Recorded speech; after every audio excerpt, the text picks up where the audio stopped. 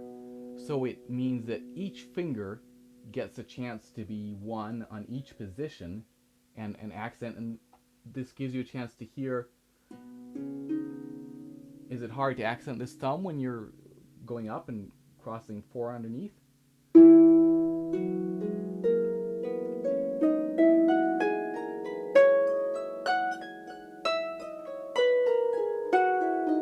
Is it hard to accent 4 when you're crossing over with a thumb?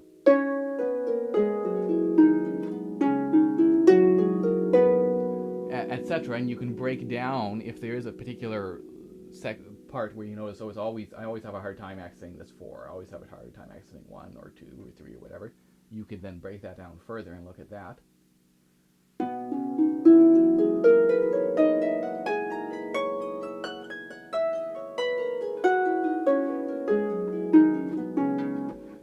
So playing it fairly slowly and accenting to just check for evenness, and then playing them as triplets, but not worrying as much about accenting the 1, but just hearing the 1, giving a little bit of an accent, and slowly getting faster and faster. You can do that with a metronome too.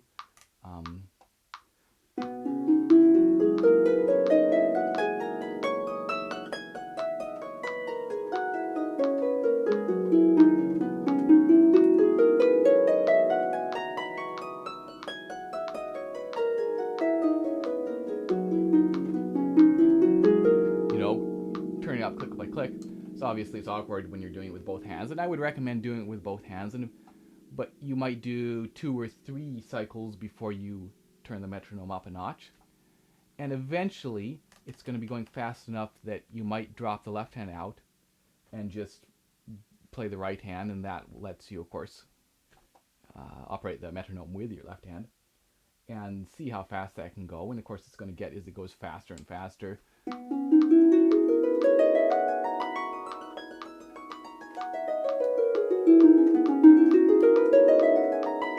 You're probably going to you may need to get quieter and quieter. You may need to get quieter and quieter to accommodate that, and just see how fast you can get. And over time, of course, you'll be able to get faster and faster. So that sets of 5, I always thought it was 4, that's funny. Sets of 5 and playing triplets and accenting the 1 a little bit. And both hands together. So that's what I would recommend for scales. So scales, finger independence is another important part of technique that's worth spending a little bit of time on. And in the beginning, the Betty Perret First Harp book has these great exercises where you're doing stuff like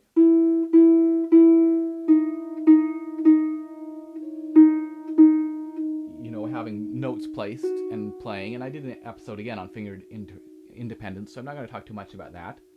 And then as you move beyond that, the first several exercises in the Salzedo conditioning exercises are excellent in terms of working on finger independence.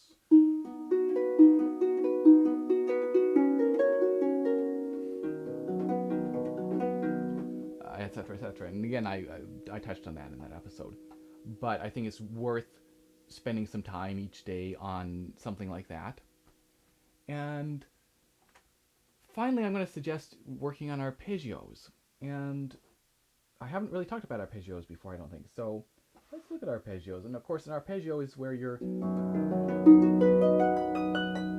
playing notes that are part of a chord in sequence. So instead of a scale where we're playing just all the notes in a particular scale, here we're just going to say if we're playing a C arpeggio, we're just playing C's, G's, and E's.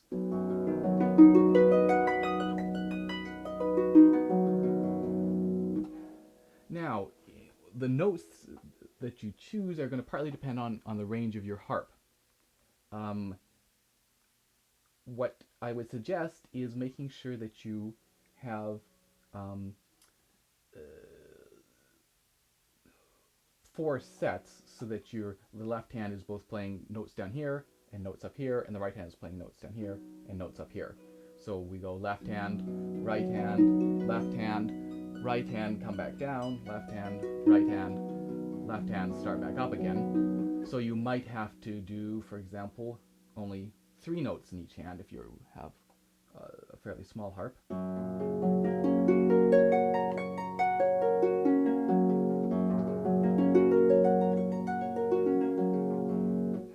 And ideally, though, you're using 4 notes.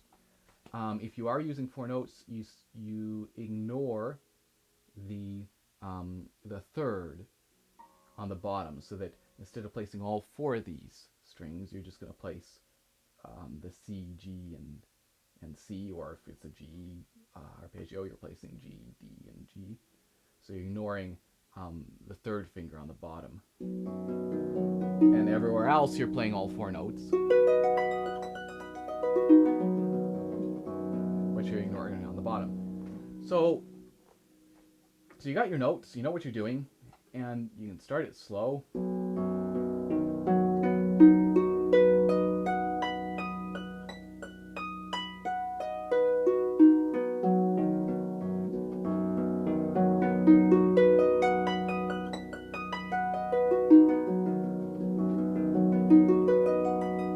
And just keep repeating and gradually speeding it up.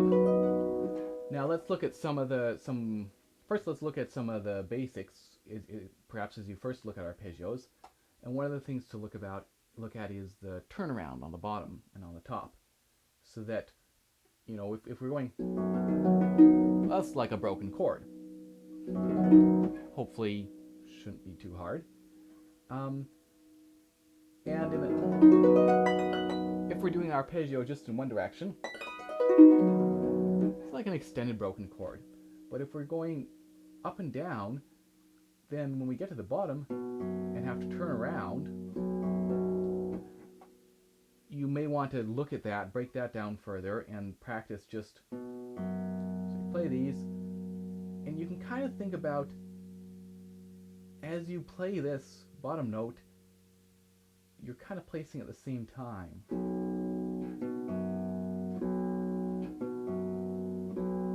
And unfortunately, it would be better to have the camera over here, but so there you've played, and these fingers are ready. Just go back where they were.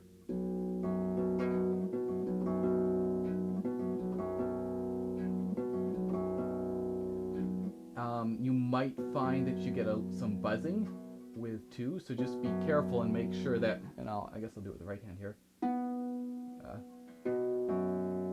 that you're not trying to come up to place, that it closes and then it pops back, and that it's on the lower side of this G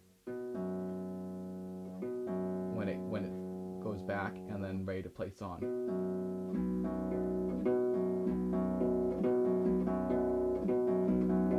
And at the top, of course, I'll move it down an octave so you can see a little bit better. We have this same thing where, now the thumb's on there, and kind of as you play that thumb, you're placing these fingers.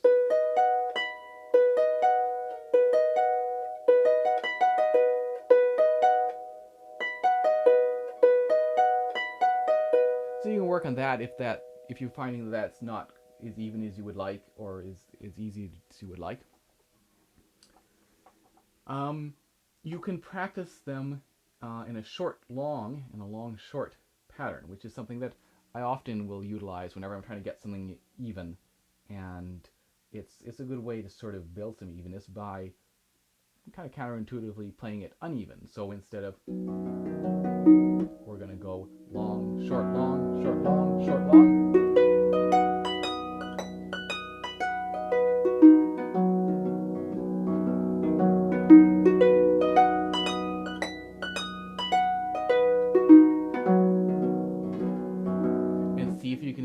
demonstrate that. And for example,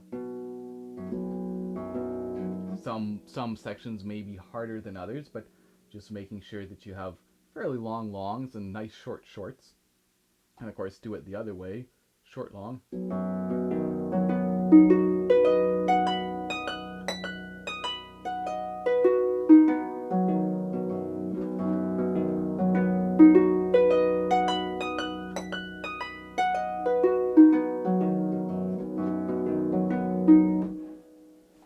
And do that a bunch of times. And then another trick to build up speed is to work on the jump, so that, for example, this we can play. If we can play broken chord, we can play this start. We can play that pretty much as fast as we want. But after having played this, our hands are already placed, and then suddenly, whoa, left hand's got to get up here. So of course, you want to be moving up as the right hand is playing. As soon as the left hand finishes, it needs to get up here. And you can work on that in several ways. You can work on it, and I think I talked about this in the foray at some point, playing this, or let's play it as a solid chord. Look at where you're going, and then you're going to jump and play as fast as you can. So play this, relax, because you're not doing anything right now, just relax. Look where you're going. Jump and play as fast as you can, and do the opposite.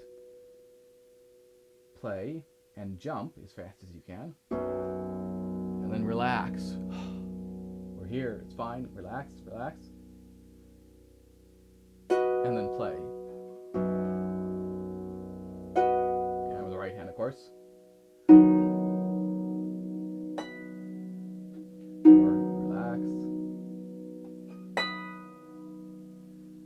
You can practice just these three sections. So like a big rolled chord, or just a arpeggio going up. See how fast you can get that, and think, your brain, your eyes should be thinking, when I finish this, I'm going to get it up here as fast as possible. And then you can do the same thing.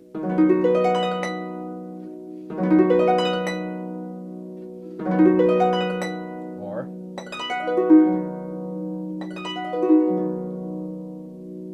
you can play it as a solid, and see how fast you can get that going.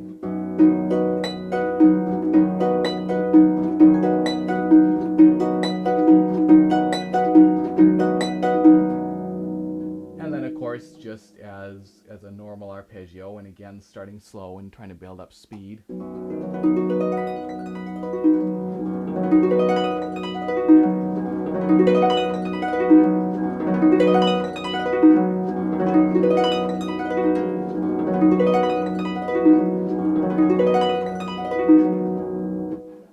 And if there are sections again where you're finding, it's always a little hard to, I don't quite get my right hand up here in time, or I don't get my left hand up down here in time, then break that down and see if you can maybe play with, are you shifting your gaze there as fast as possible? Can you work on, that jump, etc., and seeing what you can do to make it faster.